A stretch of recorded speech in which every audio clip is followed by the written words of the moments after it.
So, good evening everyone. In this session, we are going to discuss about the introduction of array in C language.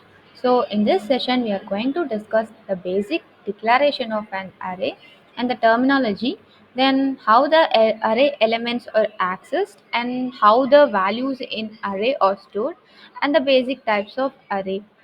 So let us move on to the session. So first, what is meant by array? So array is nothing but having a collection of similar type of data items that is stored at a continuous memory location. So the memory location, it is in the continuous way, that is accessed in a way of index number. So starting from 0, the index value is allocated for a array elements, and array or the derived data type in C programming language which can store the primitive type of data. So, how the array elements are declared means it is like for every program, the declaration part is needed in order to define the element.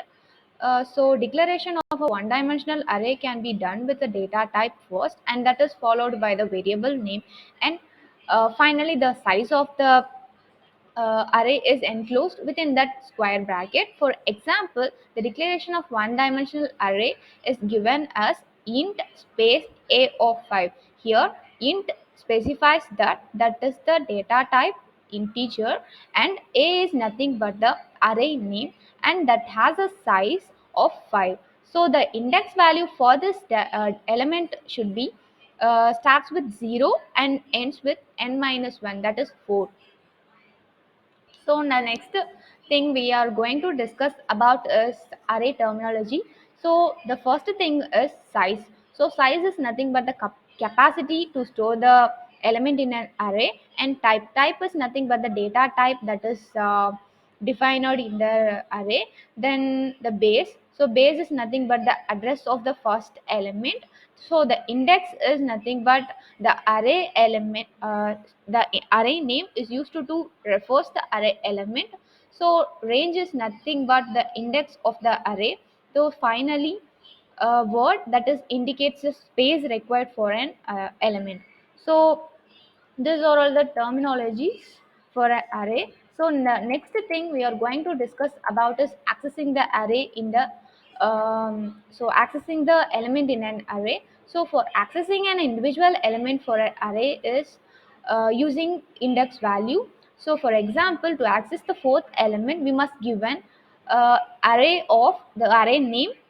In bracket we must give the index value, that is subscript. So subscript is nothing but index value. So in this way the accessing of element is carried out. Then the next thing we are going to discuss about is storing the value in an array. So to store the values in an array, there are three ways. That is initializing the value, that is the value is initialized in a declaration part, that is the value is given in a compile time. Then the second thing is input values for every individual, that is in runtime the value of an array element will be given using for loop. Then the third thing is assigning individual value to the individual element. So these are the two so these are all the three things that is used to store the values in an array. So the first thing is array initialization. This is the example. Let we see int is nothing but the data type, a is nothing but the name of the array. So 5 is the size. So starting from 0th index position, and the value will be stored uh, in between that flat bracket. So to store more than one value, the programming language have an inbuilt data structure called an array. So how the input value is given means using while, do while, or a for loop. So in this way, the value will be get in runtime. So for example, the declaration part will be given. Then after that, the for loop is used.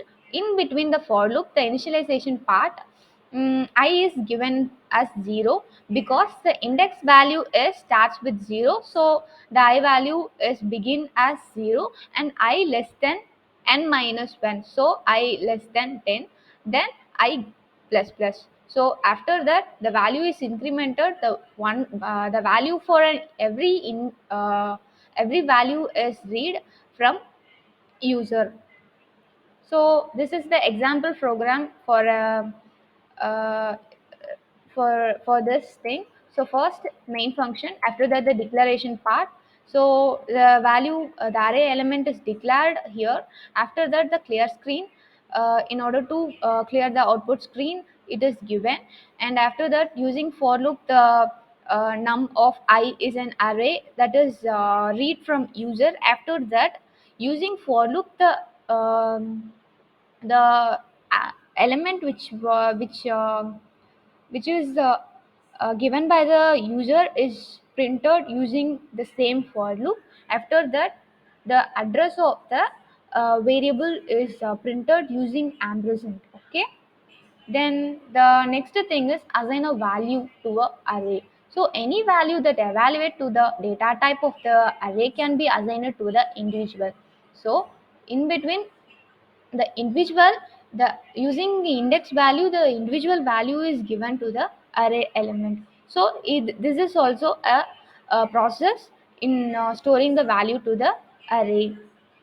So let us end this session and we'll discuss the next types of array in the next session. Thank you.